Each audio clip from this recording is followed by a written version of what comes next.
एक बार अगर तुम्हें पता लग गया कि मैं क्या हूँ, उसके बाद तुम कभी सपने में भी अपने आप को शरीर नहीं मान पाओगे। तुम्हें समझ में आ जाएगा कि शरीर अलग है और मैं अलग हूँ, मेरा स्वरूप अलग है।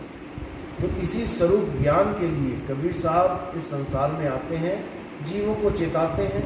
जिस पे मालिक की मुहर लगी होती है वो चेत जाते हैं, वो चले जाते हैं इस संसार को छोड़ के, हमेशा हमेशा के लिए गर्भ जून से, इस जन्म मरण से बच के हमेशा के लिए चले जाते हैं। और जो नहीं समझ पाते बेचारे अज्ञानी जीव, वो बार बार इसी 84 में, लाख 84 में भटकते रहते हैं और बार बार जन्म मरण का दुख पाते रहते हैं। तो हमारा जो मूल ज्ञान है वो यही इशारा करता है कि बहुत हो लिया, बहुत बार जन्म ले लिया, आते आते जाते जाते युगों बीत गए, लेकिन आज भी हम इस दुनिया से, हमारा मोह भंग नहीं हुआ। कितने जन्म, कहते कितने जन्म कीट पतंगे, चिड़िया बिल्ली कुत्ता हाथी घोड़ा कीड़े मकोड़े नाली का कीड़ा, पता नहीं क्या क्या बन गए, लेकिन आज तक ना तो हमारी मुक्ति हुई और ना ही हमारा दुनिया से मोह भंग हुआ।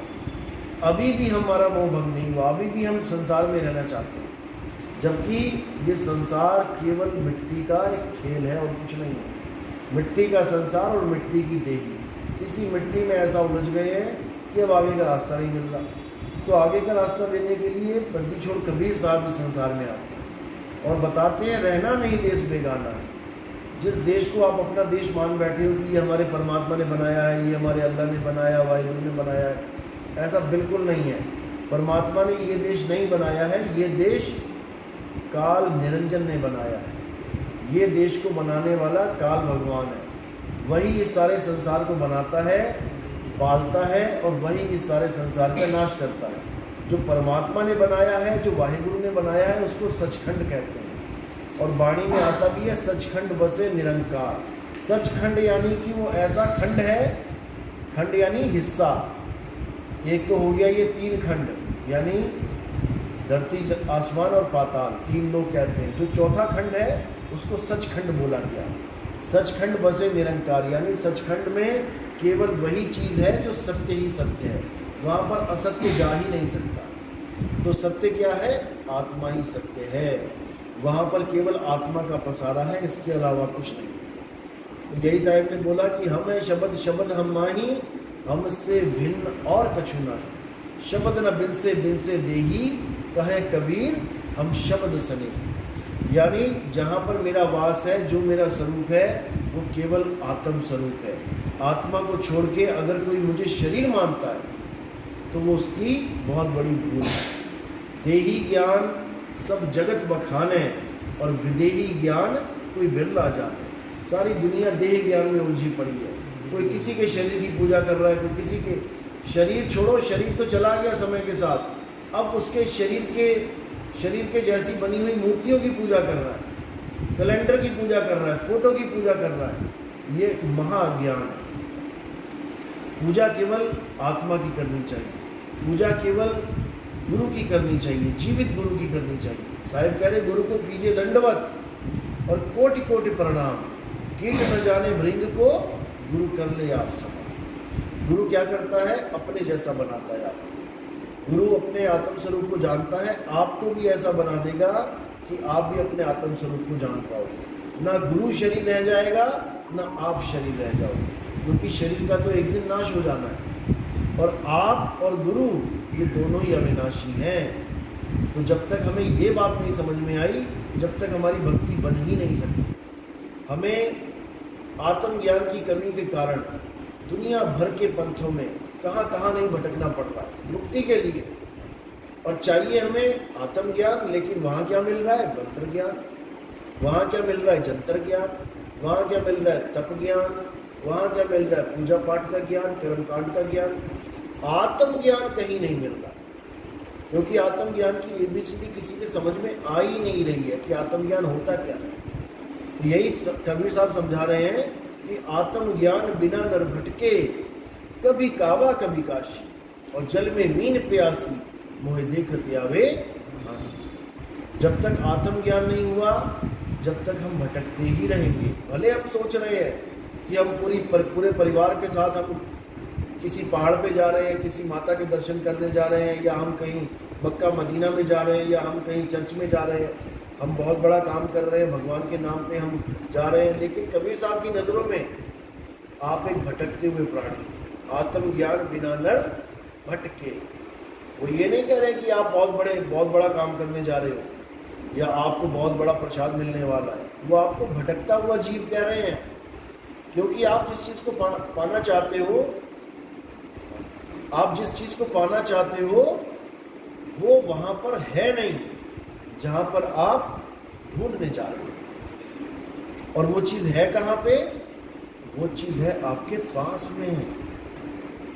मुँह को कहाँ ढूंढे रे बंदे, मैं तो तेरे पास में, ना मैं जप में, ना मैं तप में, ना एकांत निवास में। यही समझा रहे साहिब कि जो चीज़ तुम्हारे पास है, मानो कोई पर्स है तुम्हारे पास है और तुम उसे ढूंढने के लिए मार्केट में जा रहे हो, या तुम उसको ढूंढने के लिए किसी पहाड़ पे जा रहे हो, तुम उसे ढूंढने के लिए किसी गिरजाघर में जा रहे हो और पर्स तुम्हारे पास है।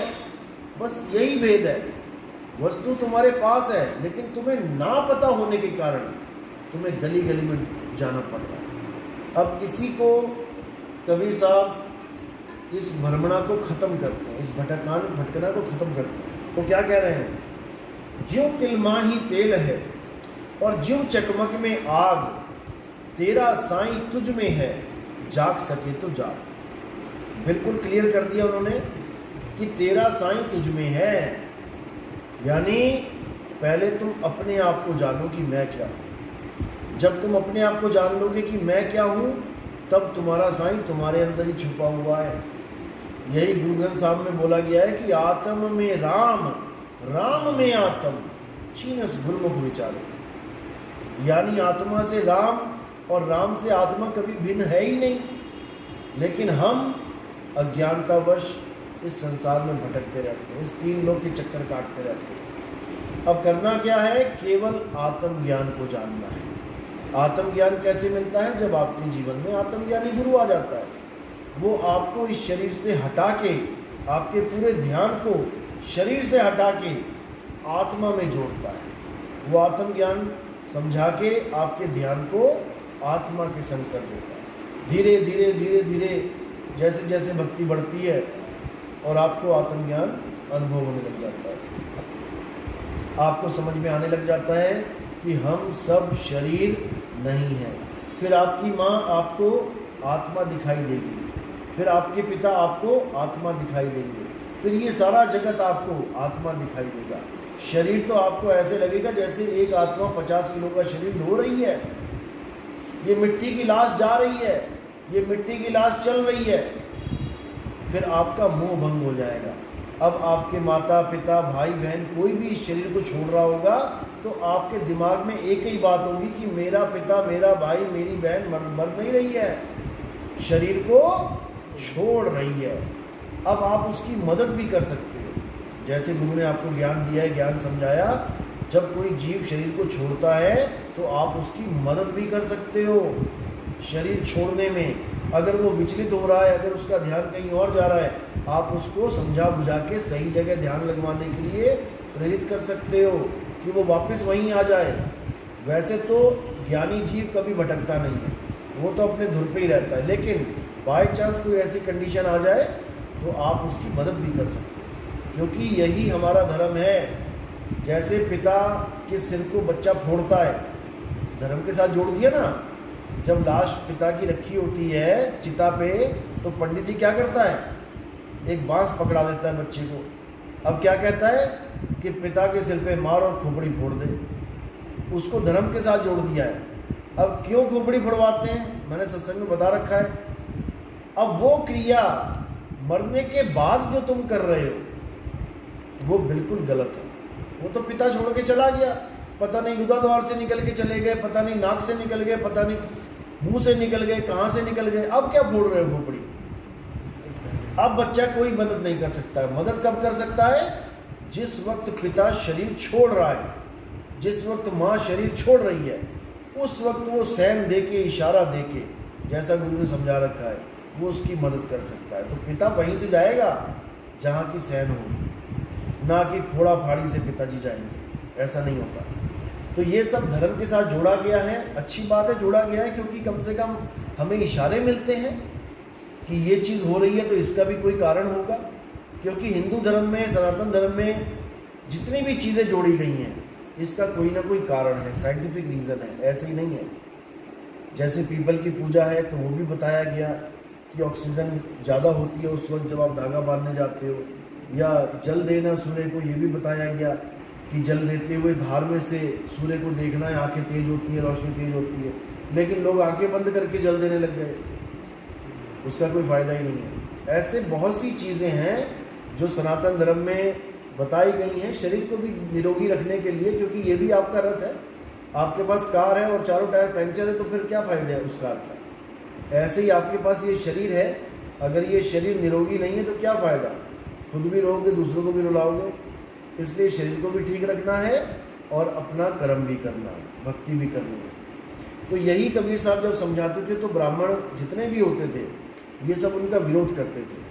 52 बार कबीर साहब को मारने का प्लान भी बनाया गया, काजियों ने ब्राह्मणों ने मिलके 52 बार कसनी ली कबीर साहब की, लेकिन वो विदेही पुरुष थे, उनको कोई फर्क नहीं पड़ा।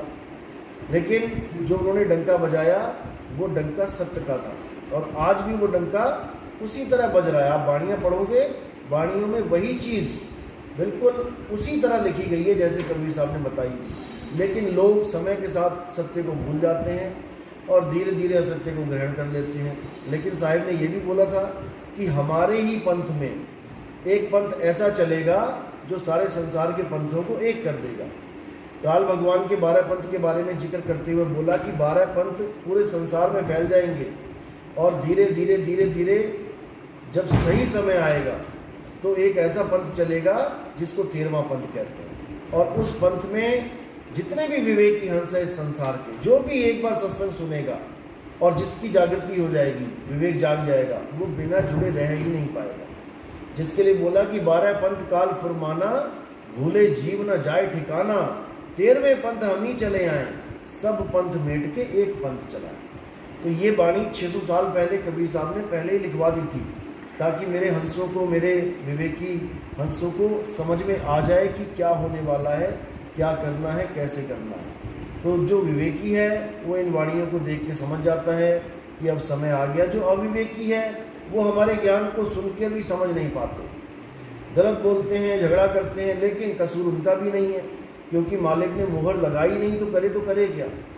मालिक ने इतना विवेक दिया ही नहीं तो करे क्या बेचारा, वो नहीं समझ पाएगा। लेकिन ऐसा भी नहीं है, अगर वो चाहे तो धीरे धीरे धीरे धीरे सत्संग में आना शुरू करे, और सत्संग में आने के बाद परमात्मा की रज़ा हो जाएगी तो उस पर भी मोहर लग जाएगी, बिल्कुल लगेगी। तो गुरु की दया से सब कुछ होता है, गुरु ही मोहर लगाता है। जो आपको नाम दीक्षा मिलती है वो हमारी मोहर होती है। परमात्मा का केवल उसमें नाम जिक्र होता है कि परमात्मा ने मोहर लगा रखी है, असली मोहर गुरु लगाता है। तो यही मोहर जब लग जाती है तो काल भगवान पास नहीं फटक सकता। इसी को पान परवाना बोला गया, चरणामत लेना और निशानी लगवाना, इसी को पान परवाना कहते हैं। तो पान परवाना जब मिल जाता है तो काल भगवान फिर उस जीव को छोड़ देता है कि अब ये हमारे बस की बात नहीं है इस जीव को पकड़ना, क्योंकि अब उसकी सहायता कौन करता है, परमात्मा करता है। गुरु तो मुहर लगाता है, जैसे LIC का एजेंट होता है, आपके पास आता है, आपकी पॉलिसी करता है, वो तो साइन करेगा केवल। आपको तो ये भी नहीं पता इस LIC का मालिक कौन है, इस पॉलिसी का मालिक कौन है, ये कंपनी का मालिक कौन है, उसकी शक्ल भी नहीं देखी होती आपने। लेकिन वो एजेंट का जो साइन होता है, अगर वो साइन ना करे तो आपको पैसे नहीं मिलेंगे, आपको कोई प्राप्ति नहीं हो पाएगी। इस प्रकार परमात्मा केवल उसकी मदद करता है जो गुरु के पास जाकर मुहर लगवाता है। परमात्मा उसकी कभी मदद नहीं करता जो निगुरे होते हैं, वरना सबकी कर दी होती है। आज तक क्यों भटक रहे हैं, सबको पार कर दिया होता। तो कबीर साहब खुद कह रहे हैं कि बिन गुरु माला फेरते, बिन गुरु देते दान, और गुरु बिन दोनों निष्फल हैं, पूछो वेद पुराण। यहाँ तक कि भगवान राम, भगवान कृष्ण जी को गुरु धारण करना पड़ा। तो एक आम जीव की क्या औकात है भाई कि बिना गुरु के सोचे कि मेरा कल्याण हो जाएगा। कृष्ण जी के गुरु संदीपन जी महाराज थे, जहाँ पर उन्हें उनका मित्र मिला था सुदामा, बचपन के मित्र थे कृष्ण जी और सुदामा जी। कहाँ मिले थे ये गुरु जी के आश्रम में मिले थे, गुरुकुल में मिले थे। तो कृष्ण जी तो परम ज्ञानी है, जगत वंदे कहते हैं, कृष्ण जगत वंदे कृष्ण गुरु। तो फिर वो क्यों गुरु जी के पास गए, वो क्यों ज्ञान प्राप्त कर रहे हैं? राम जी 3 लोक के मालिक हैं, तो वो क्यों गुरु जी के पास गए हैं? जब भगवान जिनको आप पूज रहे हो, जब वो भगवान गुरु जी के पास जा रहे हैं, तो आप कह रहे हो हमें गुरु की जरूरत नहीं है। ये बिल्कुल कोरा अज्ञान है। तो बिल्कुल क्लियर किया है साहिब ने कि गुरु के बिना आपकी गति नहीं हो सकती, गुरु के बिना आपको वो ज्ञान मिल ही नहीं सकता जिसके द्वारा आपका कल्याण होगा। हाँ, दुनियावी ज्ञान मिल सकता है, बिना गुरु के आप कोई काम करने लग जाओ, वो भी आप पूरी तरह से उस पर निर्भर नहीं होगे। बिना गुरु के पूरी तरह से उस काम को आप सफल नहीं कर पाओगे, निर्भर आपको तब भी रहना पड़ेगा गुरु के ऊपर। कोई भी काम है दुनियावी, सुनार के पास चले जाओ, मोची के पास चले जाओ, कोई कपड़े बनाने के पास चले जाओ, वहाँ पर भी आपको ज्ञान तो समझना ही पड़ेगा। तो इसलिए गुरु की महिमा बहुत बड़ी बताई गई है, लेकिन फिर भी वही बात है कि सेवा को 2 ही भले, एक संत एक राम। राम है दाता मुक्ति का, संत जपावे नाम। आजकल क्या प्रचलन में आता है कि हमने गुरु बना लिया, अब गुरु हमें पार कर देगा। हमने एक गुरु बना लिया, अब हम दोबारा गुरु नहीं बदलेंगे। ये जो चीज़ है ये घातक है आपके लिए। गुरु ज्ञान होता है, गुरु शरीर नहीं होता है। आपने जो पहले गुरु बनाए हैं वो आपने शक्ल देख के नहीं बनाए हैं, आपने उनका ज्ञान समझा तो आप जुड़े। अब ज्ञान को समझ के जुड़े हो, इसका मतलब आपका लक्ष्य ज्ञान है, आपका लक्ष्य गुरु की देह नहीं है। ज्ञान समझ के जुड़े हो। अब अगर आपको उसके आगे का ज्ञान मिलता है तो आप आगे बढ़ो, क्योंकि तब भी आपका लक्ष्य देह नहीं होगा, ज्ञान ही होगा। अगर पूरा ज्ञान मिलता है तो अच्छी बात है, फिर तो आपको जाने की जरूरत ही नहीं है। लेकिन अगर पहले आप किसी अधूरे गुरु के पास है, अधूरे ज्ञान जिसने धारण किया हुआ उस गुरु के पास है, तो आपको आगे बढ़ जाना चाहिए, तभी कल्याण होगा, नहीं तो नहीं होगा। तो गुरु क्या करता है? गुरु हमें अपना असली घर बताता है। एक तो नकली घर होता है। नकली घर कौन सा होता है? जो हम संसार में अपने घर बनाते हैं। इस काल में, काल जाल में, इस काल की जेल में हमारी ड्यूटी लगा रखी है काल भगवान ने कि तुम खुद अपनी जेल बनाओ रहने के लिए। जैसे सरकारी जेल में तुम्हें केबिन मिल जाते हैं, फिर नंबर मिल जाता है कि इस खोली नंबर में ये कह दिया, उसमें ये कह दिया। काल भगवान ने जब आप हमें यहाँ भेजा तो उसने कोई हमें जेल का कमरा नहीं बना के दिया। सबकी ड्यूटी लगा रखी है, तुम अपना अपना कमरा बना के रहो। तो सब अपने अपने मकान बनाते हैं, सब अपने अपने कमरे बनाते हैं और उसमें रहते हैं। कब तक रहते हैं? जब तक उसकी फांसी ना हो जाए। सबको फांसी होनी है, मृत्यु सबकी होनी है। अब अपना घर खुद बनाना है, खुद रहना है, फिर अपनी मौत का खुद ही इंतजार करना। ये ऐसा जाल है काल का। लेकिन गुरु क्या करता है? आपको जेल में ही रखेगा कि कोई बात नहीं बेटा जेल में रह, लेकिन तुम्हें चाबी पकड़ा देगा कि जैसे ही खाली करने की बारी आई तो तूने जेल की तरफ ध्यान नहीं देना है कि मेरा घर, मेरी दुकान, मेरा मकान, बिल्कुल नहीं। उसके बाद तुम्हें असली घर की चाबी दे देगा। इसी को बोला शब्द विहंगम चाल हमारी, कहे कबीर सतगुरदई दारी। खुले कपाट शब्द झनकारी और पिंड अंड के पार सो देश हमारा है। जो हमारा असली घर होगा हम सीधे वहीं निकल जाएंगे। नकली घर तो हमारा कब तक के लिए है? जब तक हम यहाँ पर रहना है हमने। हम कहीं चले जाएं किसी दूसरे देश में तो तब भी तो रहना ही पड़ेगा ना, सिर्फ छुपाने के लिए कमरा लेना पड़ेगा, मकान लेना पड़ेगा। लेकिन जब अपने घर की टिकट आ जाएगी तब हम उस घर को वहीं छोड़ देंगे, फिर हम उस पर थोड़ी ध्यान लगाएंगे। तो इसी प्रकार जो असली घर है वो हमारा असली घर है, हमारा आत्म स्वरूप। अपने आत्म स्वरूप से बिछड़ के हम देह स्वरूप में आ गए हैं। सबसे पहले तो ये है हमारा कच्चा घर, इस घर में हम रहते हैं। अब इस घर को रखने के लिए भी एक और घर चाहिए। तो ऐसे ये सारा सिस्टम चल रहा है। अब हमने क्या करना है? इस घर में रहते रहते अपने असली घर की तरफ अपना मुख कर लेना है। यानी अभी तक हमारा मुख है मन और माया की तरफ, जगत की तरफ, तो हम हैं मनमुखी। और इसमें रहते रहते हमने अपना मुख कर लेना है अपने असली घर की तरफ, अपने गुरु की तरफ। तो हम हो जाएंगे गुरुमुखी, और कुछ नहीं है। बस यहाँ से वहाँ का खेल है सारा। तो इसी दुनिया में रहते हुए आपने सीधे अपने ठिकाने की तरफ इशारा जो गुरु देगा वहाँ पे आपने सूरत को रखना है। और जैसे ही ये संसार छूटेगा आप अपने आप पहुँच जाओ। लोग कहते हैं जी अगर नहीं पहुँच पाए तो, अगर हम भूल जाए अंत समय में, तो जब शेर आता है सपने में तो तुम्हें पता होता है कि तुम कहाँ सो रहे हो? ये बताओ पहले। जब सपने में शेर आता है तो तुम अपने आप कैसे पहुँच जाते हो? एकदम यहाँ कैसे आँख खुल जाती है? क्या पता तुम शेर से बच के कहीं इंग्लैंड भाग जाओ, अमेरिका भाग जाओ, अपने बिस्तर पे ही कैसे आ जाते हो? क्योंकि सूरत को सब पता है। सूरत को पता है कि मैंने कहाँ बचना है। उसको पता है कि ये शरीर तो शेर पकड़ लेगा, अब मैं कहाँ जाऊँ? अरे एक और पड़ा हुआ है मेरा शरीर बेड पे, अब सीधे वहाँ आती है डायरेक्ट। इसी प्रकार जब ये संसार छूटेगा तो हमारे गुरु ने हमें बता रखा है कि बेटा ये शरीर तो तेरा जाएगा आग में, ये जाएगा नाश में, अब तूने कहाँ जाना है? तूने यहाँ जाना है। तो अब सीधे विहंगम चाल से ये सूरत अपने ठिकाने पर पहुँच जाती है और इसको कोई रोक नहीं सकता।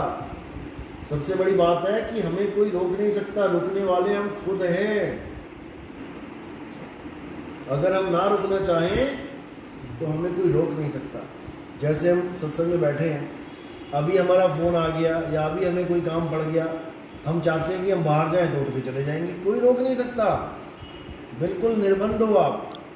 यमदूत भी आपको तब पकड़ पाएगा अगर आप अपने स्वरूप को नहीं जानते, अपने आत्म स्वरूप को नहीं जानते। अगर स्वरूप को जानते हो तो यमदूत भी नहीं पकड़ पाएगा आपको। इतनी बड़ी महिमा है इस आत्मा की। जब आत्मा कोई शस्त्र काट नहीं सकता, अग्नि जला नहीं सकती, वायु सुखा नहीं सकती, तो यमदूत कैसे पकड़ लेगा? यमदूत तब पकड़ेगा जब आप किसी न किसी शरीर को पकड़ोगे, क्योंकि यमदूत शरीर पकड़ेगा। जैसे किसी ने मेरा हाथ पकड़ा तो मेरी आत्मा ने क्या कर रखा है? सूरत ने इस शरीर को पकड़ा हुआ है, तो ऑटोमेटिकली वो भी पकड़ में आ गई। अब कोई आदमी निकल जाए शरीर से और मैं उसका हाथ पकड़ूं तो मेरे हाथ में तो केवल हाथ ही रह गया ना उसका, वो तो निकल गया, उसको कौन पकड़ेगा? कोई नहीं पकड़ सकता। इसी प्रकार हमें केवल ये जानना होता है गुरु के माध्यम से कि जब हम इस शरीर को छोड़ेंगे तो हमने कहाँ जाना है। बस इतना ज्ञान हो गया, यानी आए हो तुम कहाँ से और जाना तुम्हें कहाँ है, इतना बस विचार लो, हो गया भजन। और मन की तरंग मार लो, हो गया भजन। आदत बुरी सुधार लो, हो गया भजन। और कुछ नहीं करना, और कोई योगी थोड़ी नहीं बनना है कि आंखें बंद करके बैठ गए 2-2, 4-4, 5-5 घंटे, ऐसा कुछ नहीं है। आंख न मूंदो, कान न रूंदो, तनिक कष्ट मत धारो, खुले नयन पहचानो हंस सुंदर रूप निहारो। तो हमारा जो सिद्धांत है वो किसी स्वर्ग का, किसी नरक का नहीं है। हमारा सिद्धांत, जैसे कई लोग कहते हैं जी स्वर्ग में जाएंगे, वहाँ पर सोमरस पिएंगे, वहाँ पे परियां डांस कर रही होंगी, हमारा वो सिद्धांत नहीं है। एक ही बात है, हिंदू कह लो, मुसलमान कह लो, ईसाई कह लो, ये सब एक ही लॉजिक पे चल रहे हैं। मुसलमान के यहाँ परियां नहीं कह रहे हैं, अप्सराएं नहीं कह रहे हैं, वहाँ पे क्या कह रहे हैं? 72 हूरें होंगी, वहाँ हूर कह दे रहे हैं। हमारे यहाँ भी तो यही कह रहे हैं कि अप्सराएं नाचेंगी, स्वर्ग में जाओ, इंद्र बैठा होगा महाराज और सामने अप्सराएं नाचेंगी। हमारे यहाँ भी तो वही लॉजिक चल रहा है, बस नाम बदल दिया। हमारे यहाँ स्वर्ग कह रहे हैं, वहाँ पर जन्नत कह रहे हैं, अंग्रेज उसको हेवन कह रहे हैं। हमारे यहाँ नरक कह रहे हैं, मुसलमान उसको दोजक कह रहे हैं और अंग्रेज उसको हेल कह रहे हैं। हम आग कह रहे हैं, वो फायर कह रहे हैं, वो अग्नि कह रहे हैं। तो आग तो एक सी है ना, नाम उसके कितने कर लो, आग भी जलाएगी, अग्नि भी जलाएगी, फायर भी जलाएगी। इसी प्रकार हमारा स्वर्ग और उनका जन्नत और उनका हेवन एक ही है, केवल नाम बदल दिए उन्होंने।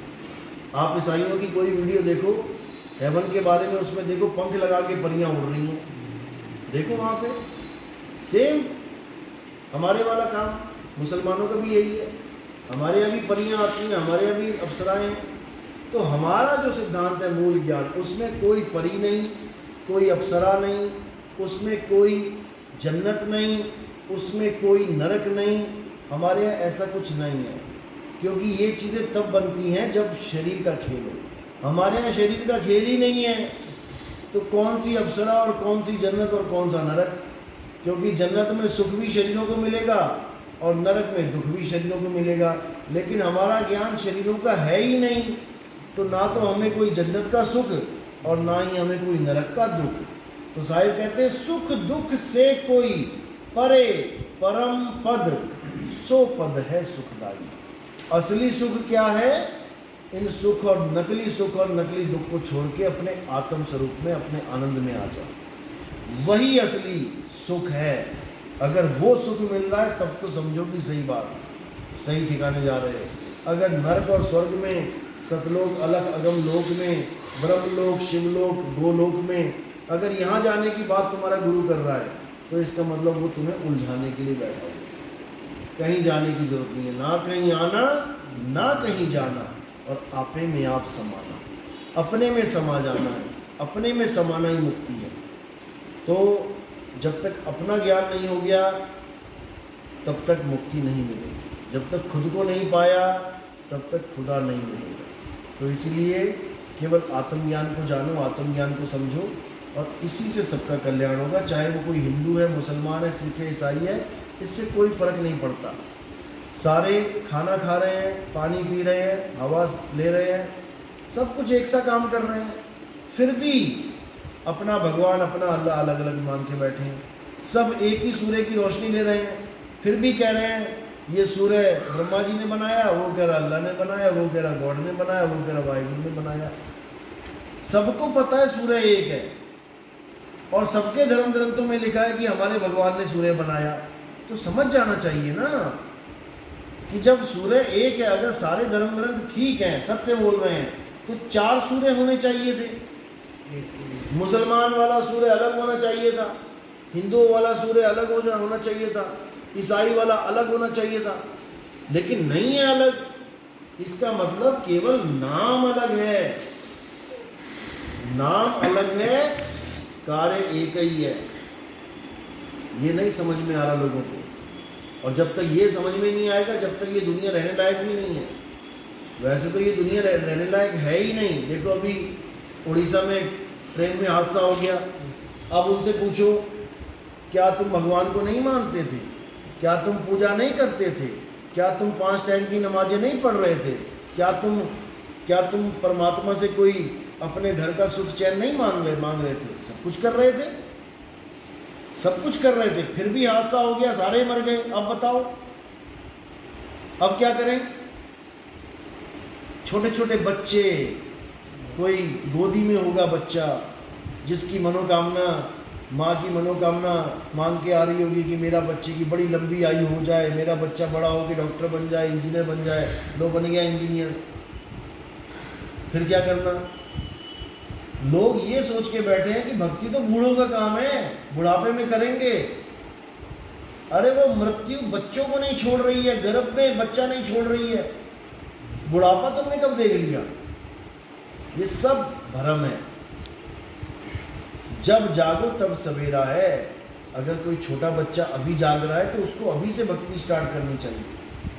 अब ये नहीं कि भक्ति करे और बाकी सब भूल जाए, ऐसा नहीं करना चाहिए। क्योंकि दुनिया में आया है, अगर घर में रहना है, माँ बाप के साथ रहना है, तो पढ़ना भी है उसको, भक्ति भी करे, पढ़े भी और अपनी जिम्मेदारियाँ भी निभाए। कई लोग सोचते हैं कि भक्ति करने का मतलब होता है घर से भाग जाना।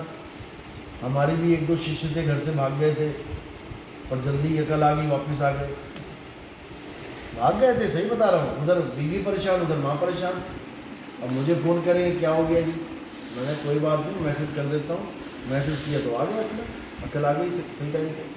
तो ऐसा नहीं है, आप घर में रह के भक्ति करो, जिम्मेदारियाँ निभाओ अपनी सारी, और भक्ति करो। ये मत सोचो कि मेरा क्या होगा, ये परमात्मा देखेगा। बस आप ये देखो कि मैं जुड़ा कहाँ हूँ, मेरा रास्ता सही है कि नहीं है। हमें बुद्धि विवेक इसलिए दिया गया है इंसान चोले में, क्योंकि इंसान चोला ही वो दरवाज़ा है जहाँ से हम मुक्ति के लिए निकल सकते हैं। नहीं तो इस दुनिया में और भी जीव हैं, हमारे से अच्छा जीवन जी रहे हैं। हमें दुनिया भर की टेंशन है, बिजली का बिल देना है, पानी का बिल देना है, मकान का बिल देना है। अब देखो कुत्ते, बिल्ली, बकरा कितने मज़े से जंगल में देखो जाके मज़े से घूम रहे हैं, कोई टेंशन नहीं है। दो कुत्ते देखो कितना खेल खेल रहे हैं, पार्कों में घूम रहे हैं, दौड़ रहे हैं, कोई मतलब नहीं है। हमसे अच्छा जीवन है उनका, टेंशन फ्री। ना कुत्ते का बीपी बढ़ रहा है, ना उसको शुगर हो रही है, ना उनके चश्मे लग रहे हैं, बढ़िया एकदम मज़े की लाइफ है। लेकिन मुक्ति नहीं है। हमारे इंसानी चोले में मुक्ति है, लेकिन इस काल भगवान ने गधा बना दिया, हमें उठा उठा के बोझा लाद दिया सिर के ऊपर।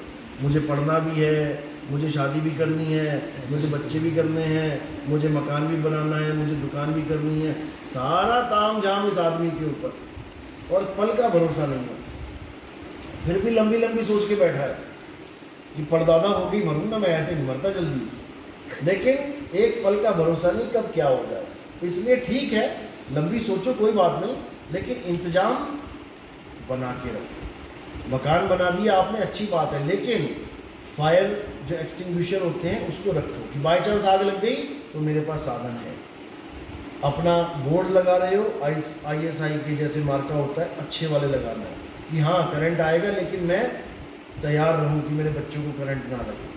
यानी इस जीवन को जीना है, लेकिन हमेशा तैयार रहना है कि जैसे ही ये जीवन खत्म हुए, पता नहीं आज हो जाए, तो मैंने करना क्या है। इस चीज़ को हमेशा दिमाग में रख के जीवन जीना है। जैसे आप देखोगे एरोप्लेन पे सवारी करो या पानी के जहाज़ पे सवारी करो, तो उन्होंने वहाँ पर छोटे छोटे ट्यूब रखे होते हैं, बांधे हुए होते हैं।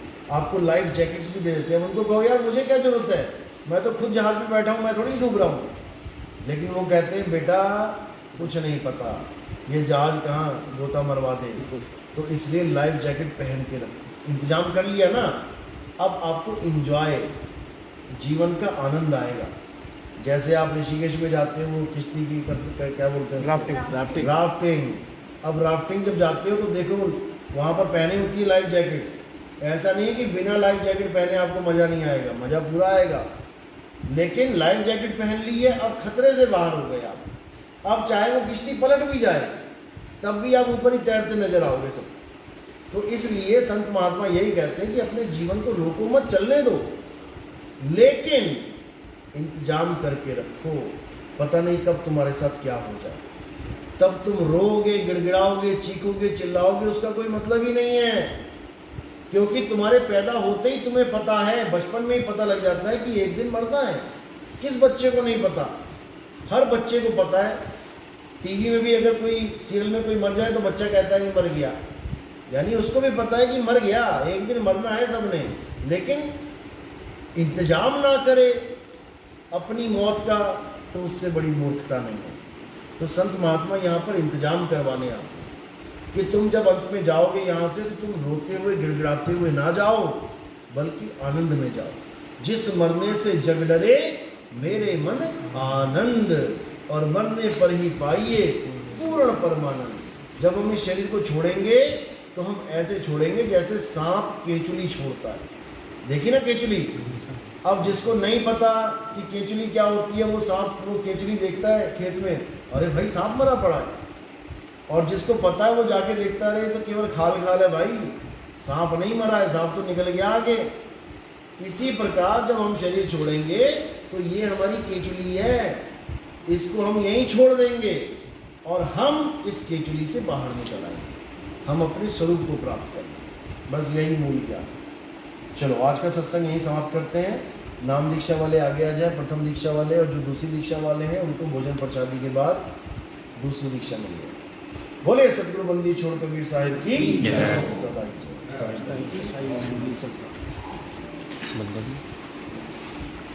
जो दूसरी नाम पहले